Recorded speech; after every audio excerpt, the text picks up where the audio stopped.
Good day, everyone. So today, I'll be presenting the National Competency-Based Teacher Standards, or the NCBTS. But before we dig deeper to our main discussion, let me introduce myself first. So I am Jenna Rose de la Serna, taking up Bachelor of Secondary Education, major in English. And I am your presenter for this afternoon. So reminder to those who have the copy of the book, you can open it on page 72 so that you can follow.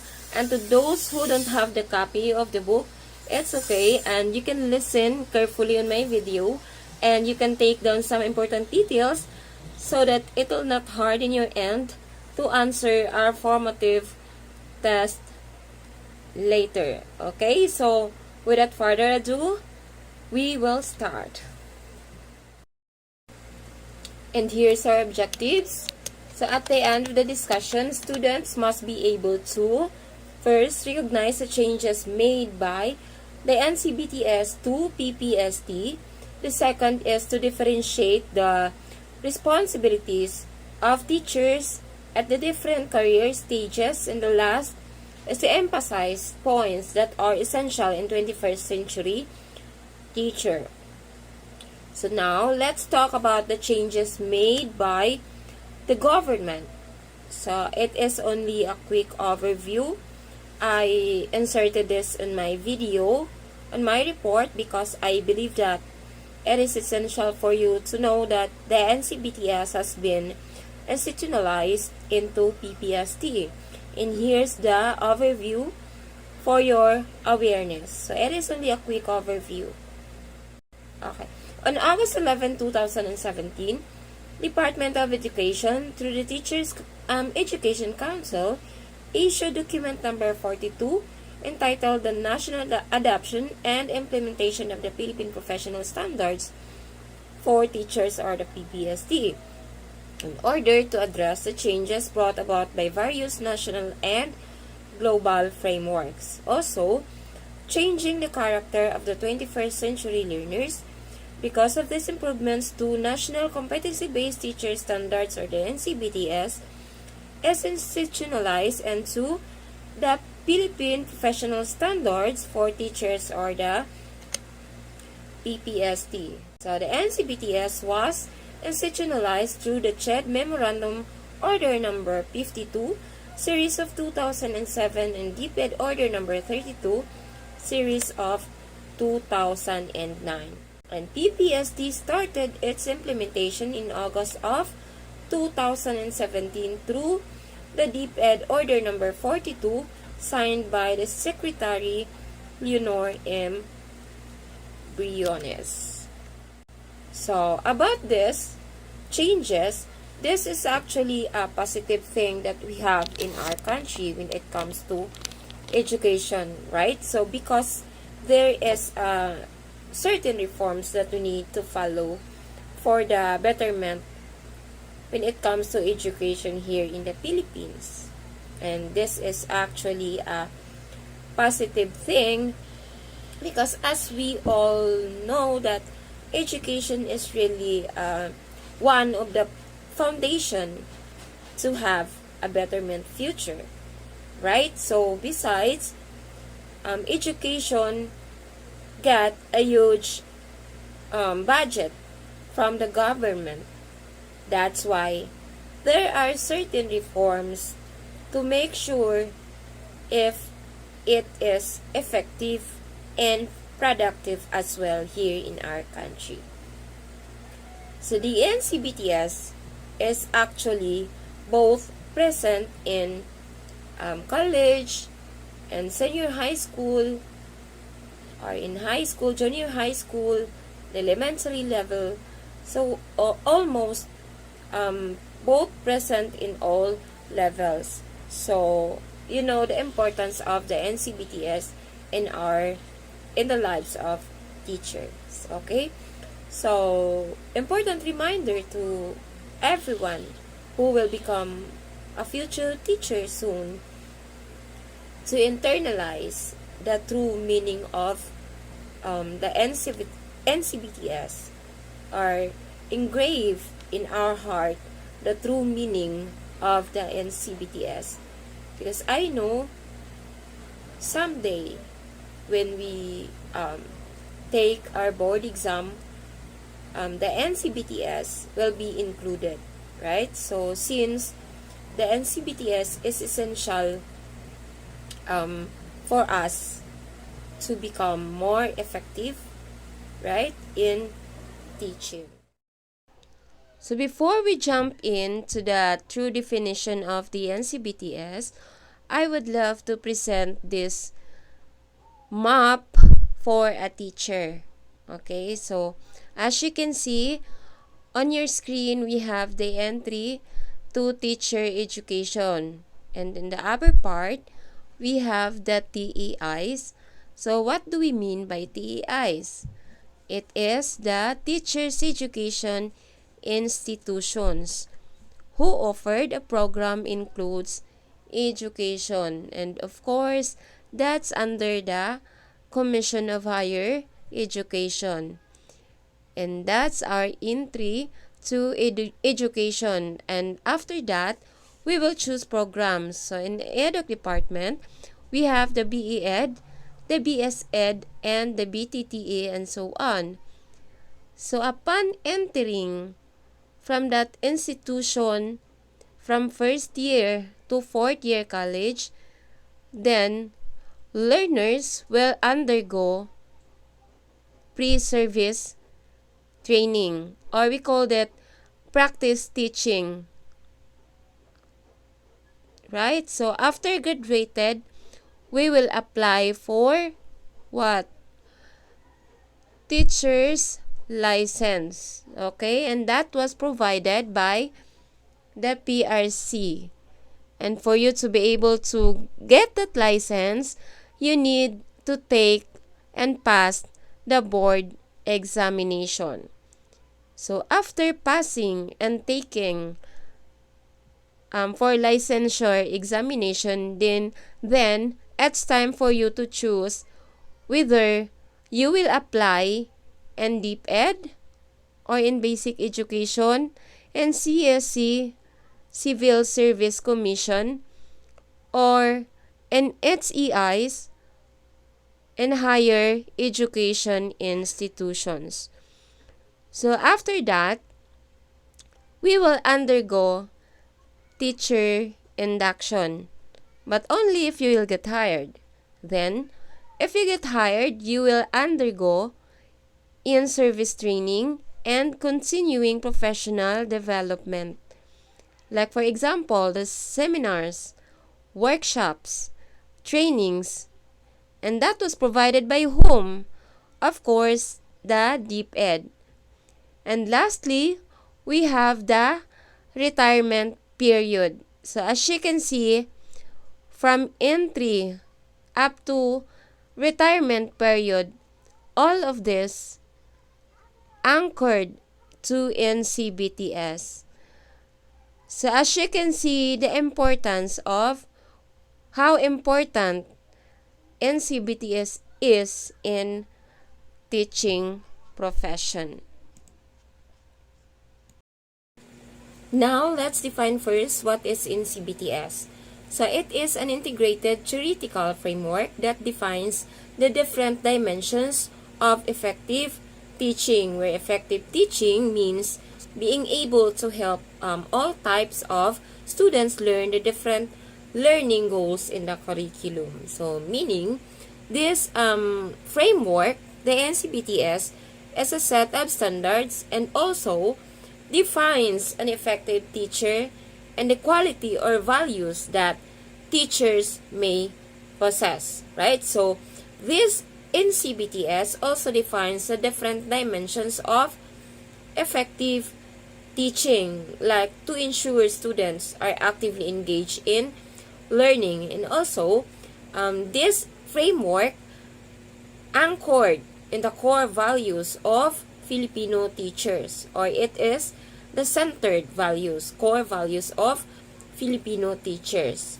And these are all connected to NCBTS, right? So, it is also served as as a future educator or our guide to become an effective teacher in the future. So, as you can see, the NCBTS is already a part of the journey of being an educator.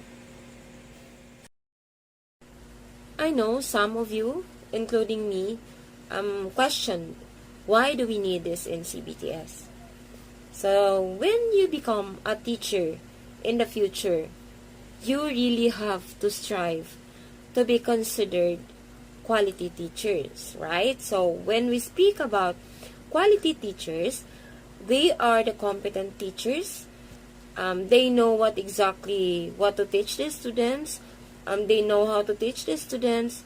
They know how to mingle to the people around them, right? So the quality teachers are teachers with global competence who are able to demonstrate knowledge, skills, values, and dispositions as mandated by the NCBTS or the National Competency-Based Teacher Standards, and that's what we are going to discuss this topic. Okay, so other than that, quality teachers are global teachers, right? So when we speak about global teachers, meaning, or global teachers, meaning, it's a combination of being globally competitive and globally comparative. And local teachers, meaning, these teachers are able to conceptualize global context into a local context. So when we speak about local teachers, means that these teachers can think and act both globally and locally with worldwide perspective, but teaching in communities or localities where he or she is situated. Alright, so I already answered the question, what does competency-based mean? So, I hope it's clear to you, and we will now proceed to the next slide. The DepEd should use the NCBTS in formulating its hiring, promotion, supervision, and other policies related to the teaching profession. So here, the DepEd used the NCBTS as their guide in formulating its hiring, promotion, supervision, and other policies related to the teaching profession. So when they implemented specific policies, so they need to make sure that those policies are still aligned in the teaching profession, and they use the NCBTS framework to standardize those kind of policies rather. So yes, so most important, individual teachers in all the public, elementary, and high school all over the country should use the NCBTS for their professional development activities. Right? That's true because NCBTS, when we talk about the personal development or professional development activities, it talks about the conferences, courses, seminars, retreats, and also workshops, right? So as a teacher, we will experience that one soon. Yes, so we should use this NCBTS as our guide. Okay, so how teachers should use the NCBTS? So teachers can use the NCBTS in many ways. So we have here, first, they use it as a guide to reflect on their current teaching practices. So reflective practices is about thinking about or reflecting on what you do. So the second one, they use it as a framework for creating new teaching practices. So as I've said earlier, that the NCBTS is a set of standards, and teachers use it for creating new teaching practices. So the third one, we have, they use it as a guidepost for planning for professional development goals. So guidepost for planning means that they often use this NCBTS for some information that they need in planning for their professional development goals. So, last we have that they use it as a common language for discussing teaching practices with other teachers. So, commonly, Filipino teachers often also shared a common vocabulary for discussing their teaching practices. So, for also defining their ideals as teachers. So, like negotiating and creating strategy to improve their practice, and also for addressing for their various stakeholders regarding the improvement of the teaching profession. Okay, next, who should use the NCBTS? Teachers education institutions shall use the NCBTS to design and implement effective pre-service teacher education curricula. So, meaning all institutions should use the NCBTS because that's very important, especially as EDUC students, because someday that's the basis if you are in the DepEd. So, as we all know that NCBTS is correlated to a teaching profession. So, it is necessary to all institutions to implement the NCBTS. So, the second one is the PRC shall refer the NCBTS in designing the licensure exam for teachers. So, yes, when PRC designing the licensure examination, they always refer to NCBTS.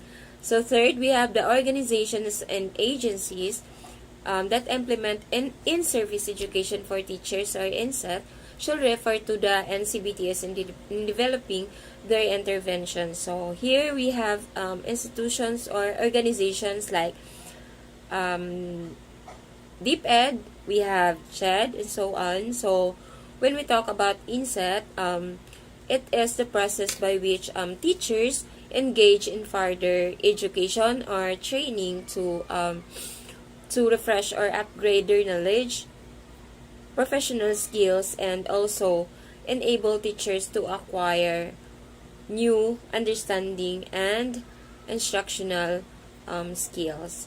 So, the last one, we have the award-giving bodies should refer to the NCBTS in defining their criteria for an outstanding teacher. So, this award-giving body would be a group that creates and presents an award especially to all teachers, and they have they use the NCBTS as their basis in defining their criteria.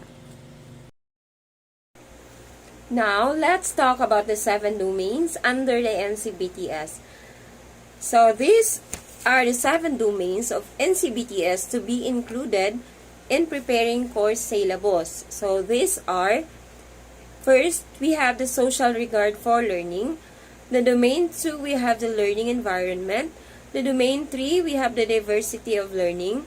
Domain 4 is the curriculum. Fifth domain is the planning, assessing, and reporting.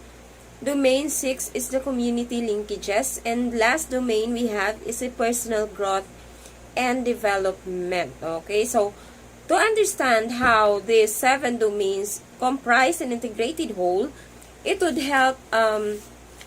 help to see the 7 domains as falling under 2 broad categories. So, the middle domains, as you can see, the domain 2, 3, 4, 5, and 6, the shaded area represents standard, referring to the teacher as a facilitator of learning, whereas the outer domains, the 1 and 7, the unshaded area, represents standard, referring to a teacher as also a learner.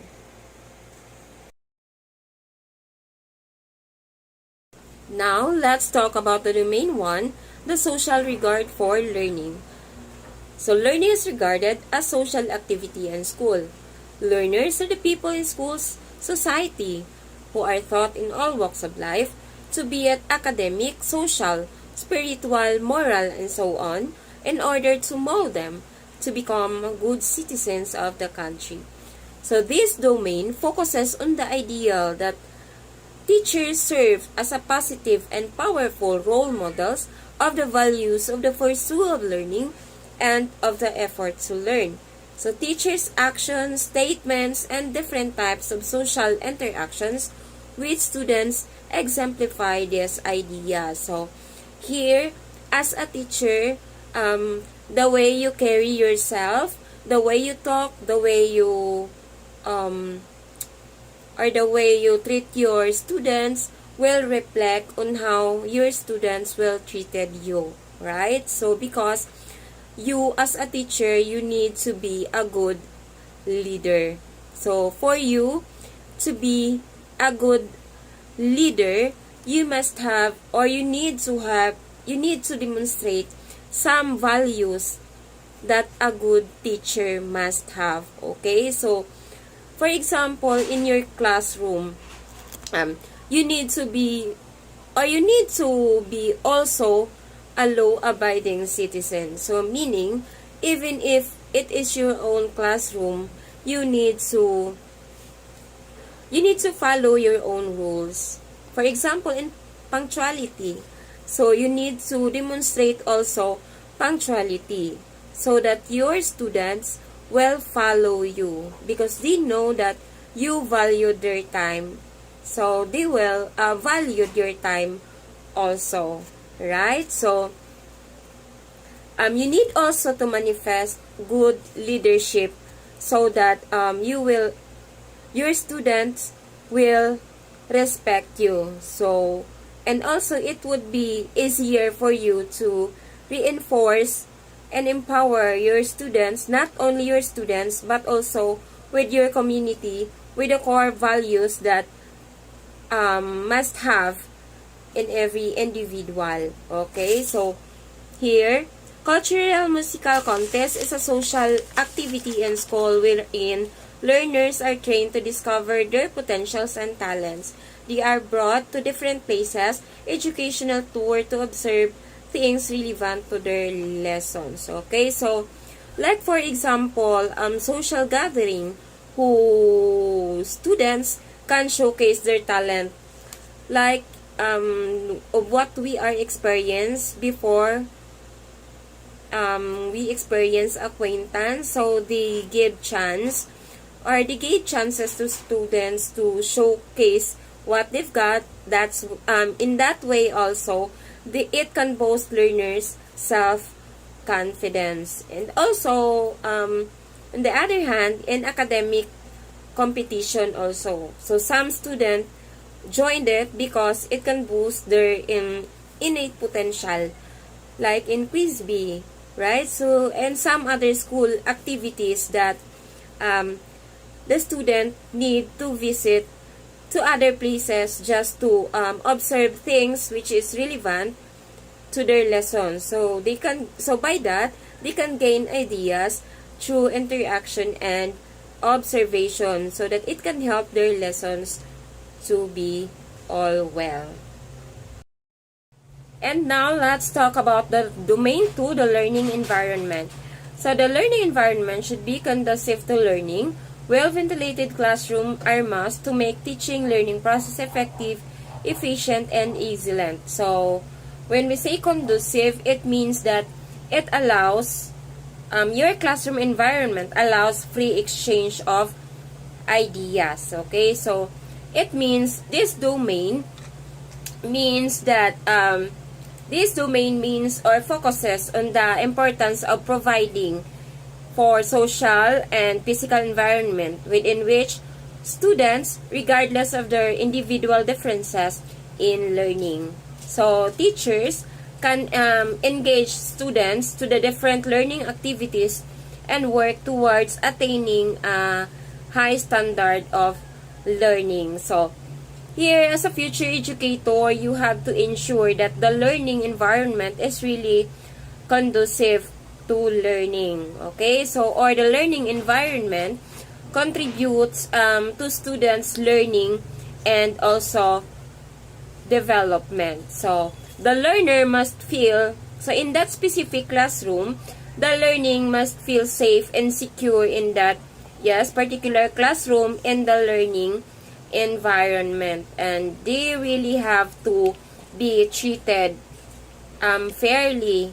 And the teacher should also implement sound classroom management scale. So the structure of the classroom must be conducive to learning. And also, the activities given to students should as well let the students feel that it is okay for them to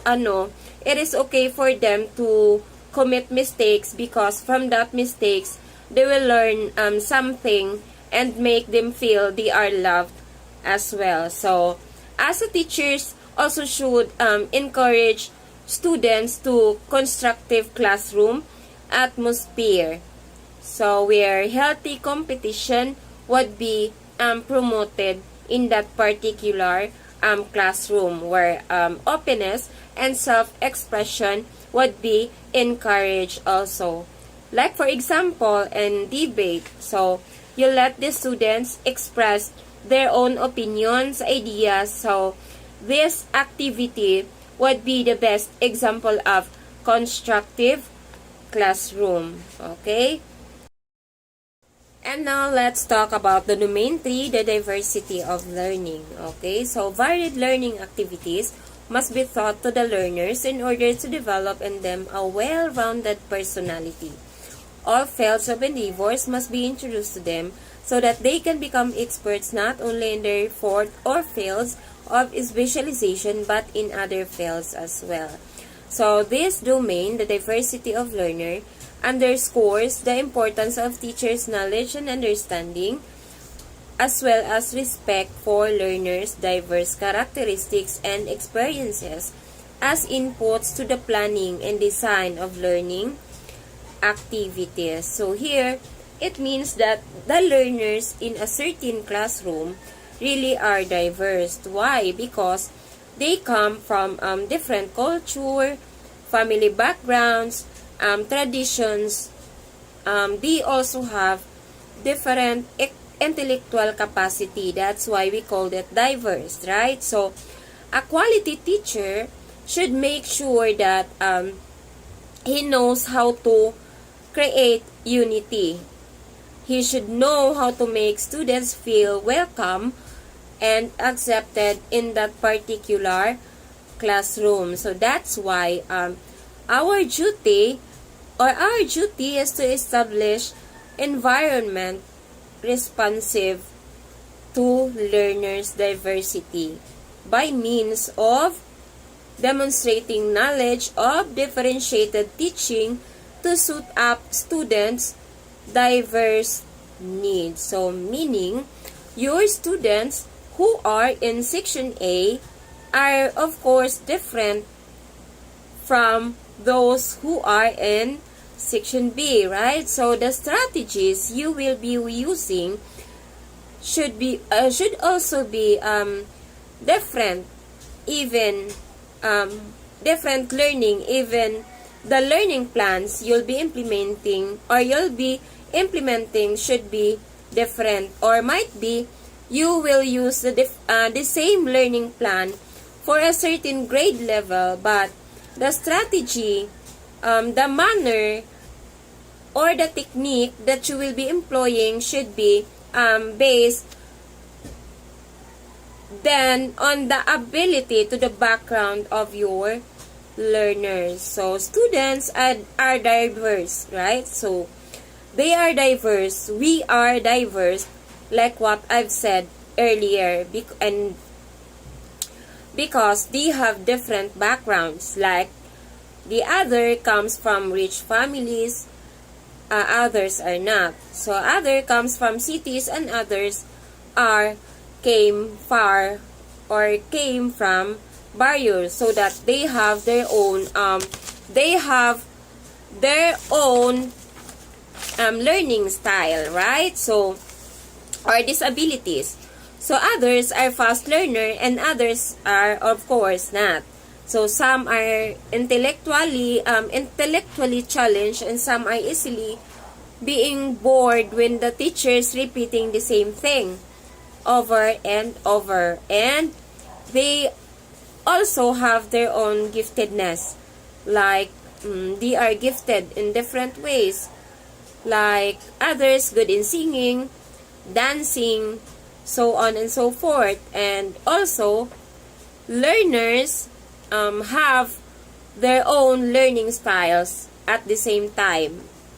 Right? So soon, when you become a teacher, you need to make sure that you would be basing your teaching approaches and techniques on the diversity of your learners, and that days you are not judging the intelligence of that person based on the academic standing, right? Because even though that learner not so competent academically, he might be intelligent in some other areas. That's why we have multiple intelligences according to Cardler. Okay, so according to Einstein also, if you judge the fish by its ability to climb, or if you judge a fish by its ability to climb a tree, then it will be forever think that it is stupid, which is right. So student might not be good in academic, but they are good in other areas. So your job as a teacher would be to know this potential and to know this intelligences, so that you will be guided a student manner of teaching and the strategy that you will be giving them are accurate.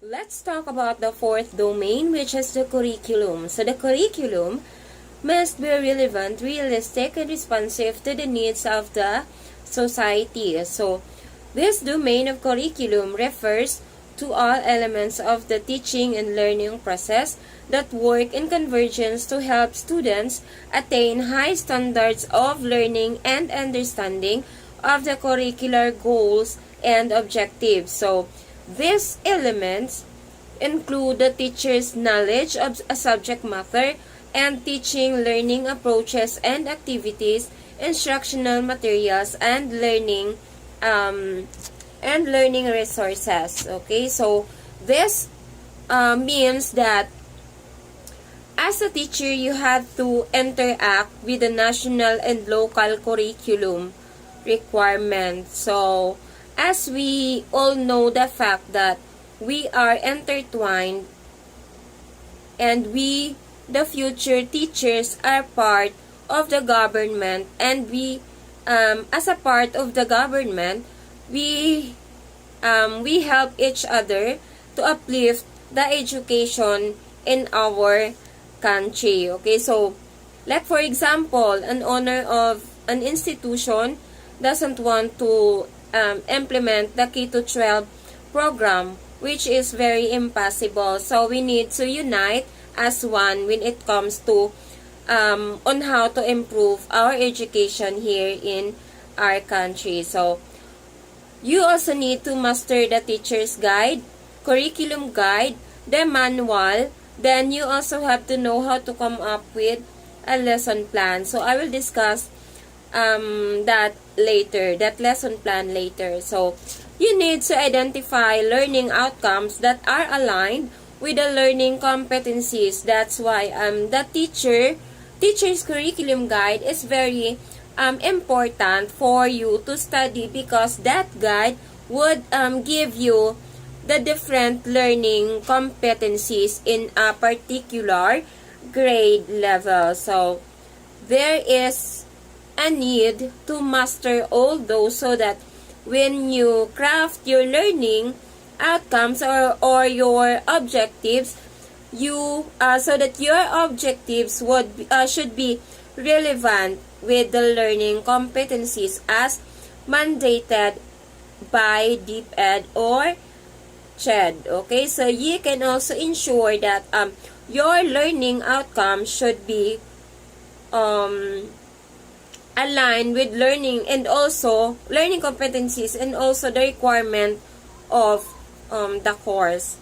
Like your activities are also aligned because if there is no alignment between and among outcomes, competencies, activities, as well as the subject matter, then you will not able to ensure um, that your student will have the 100% understanding of your lessons or objectives. So like here in our subject, this curriculum aligned with all EDUC teachers. So and you can introduce lessons who are for engineering because that's not relevant in our field of learning. All right.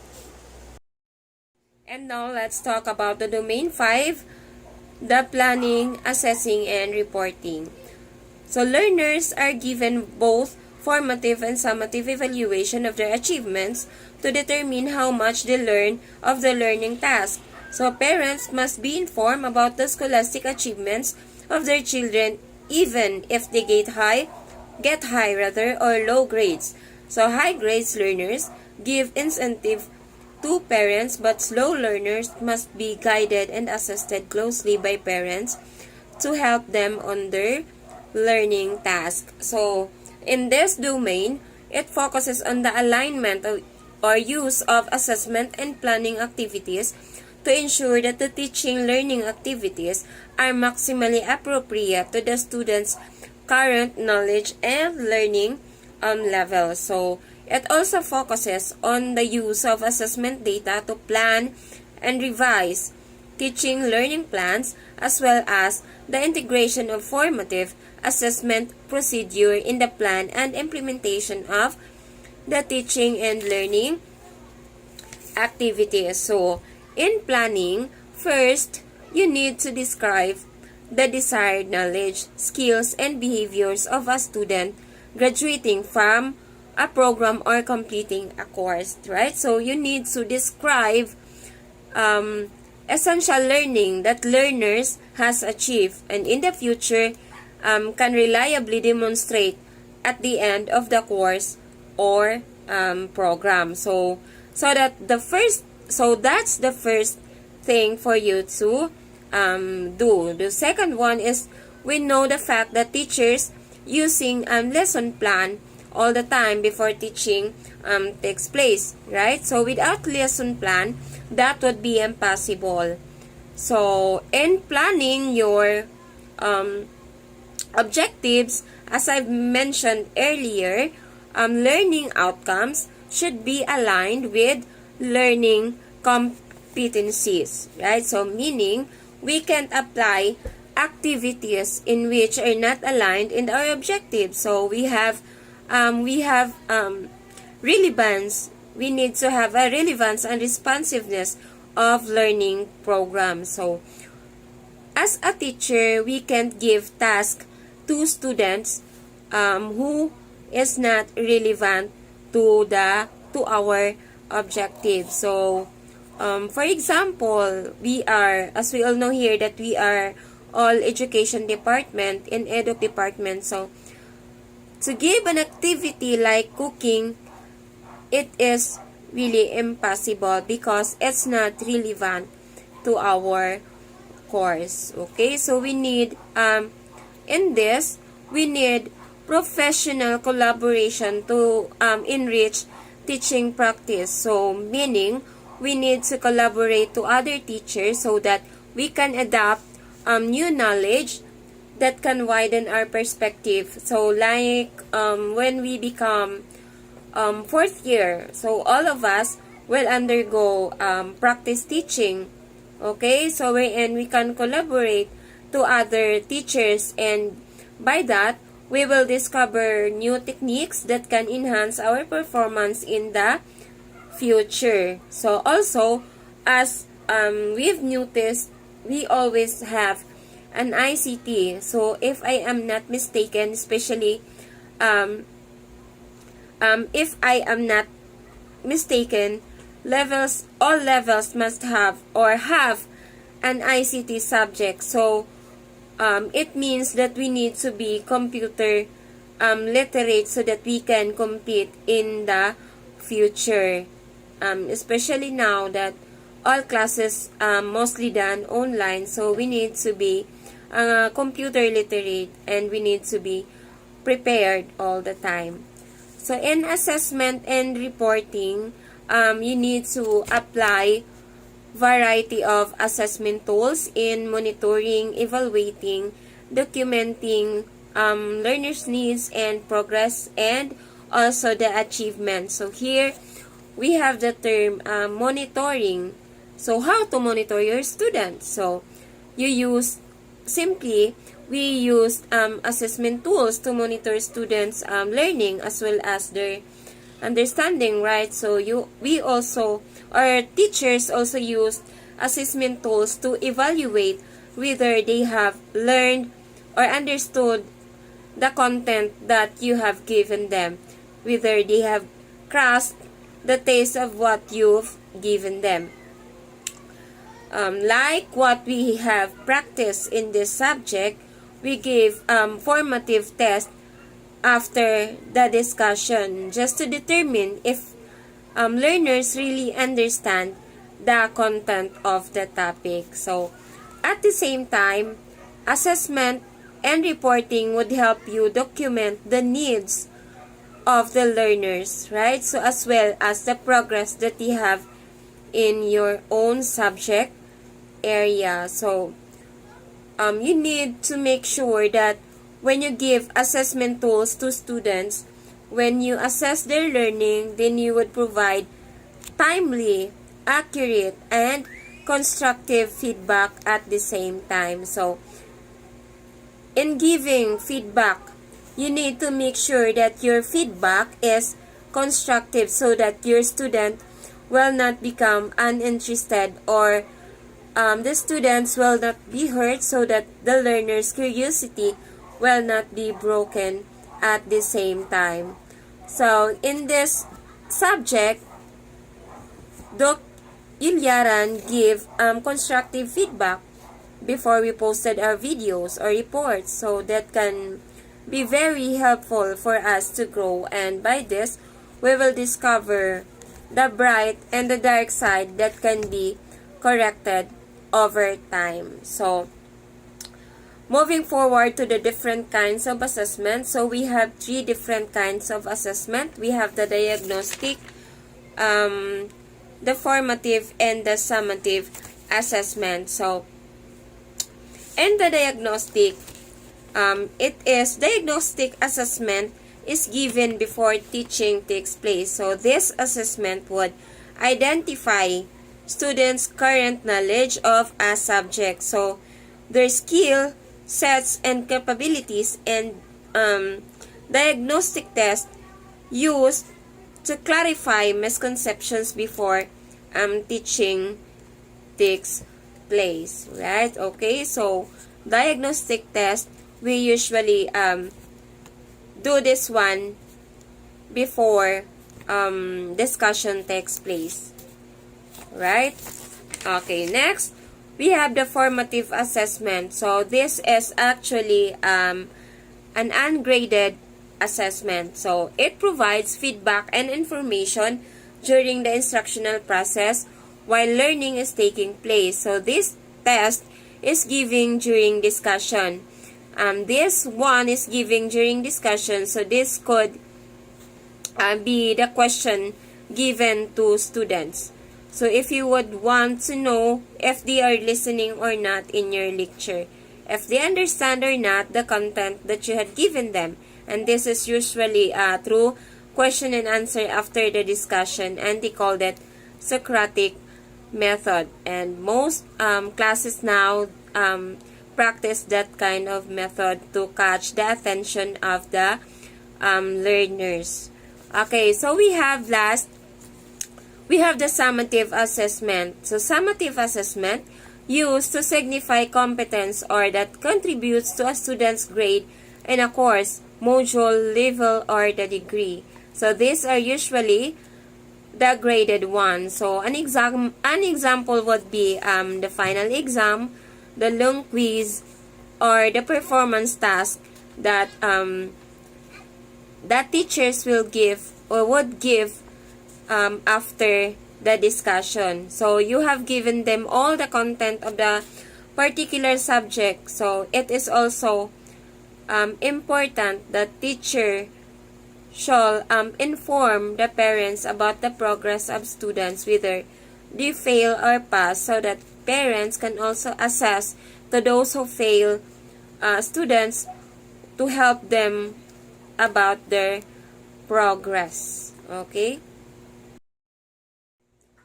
Let's talk about the domain 6, the community linkages. So extension activities to different barangays where the school is situated must be disseminated to the people in the community in order that they can also avail of the technology. So here the ideal community linkages, it deals with the idea that school activities are meaningfully linked to the experiences and aspirations of the students in their homes and communities. So it also focuses on teachers' efforts directed at strengthening the links between school and community activities, particularly as these links help in the attainment of the curricular objectives. So, community linkages, we need to establish school-community partnership because we are part of the community. So, we need to work well with the people in the community. So, soon, we will experience to work with the specific people as we are a future educator. So, we will surely have an extension activities and we will be assigned to share our knowledge and disseminate it to people in our community. So, for example,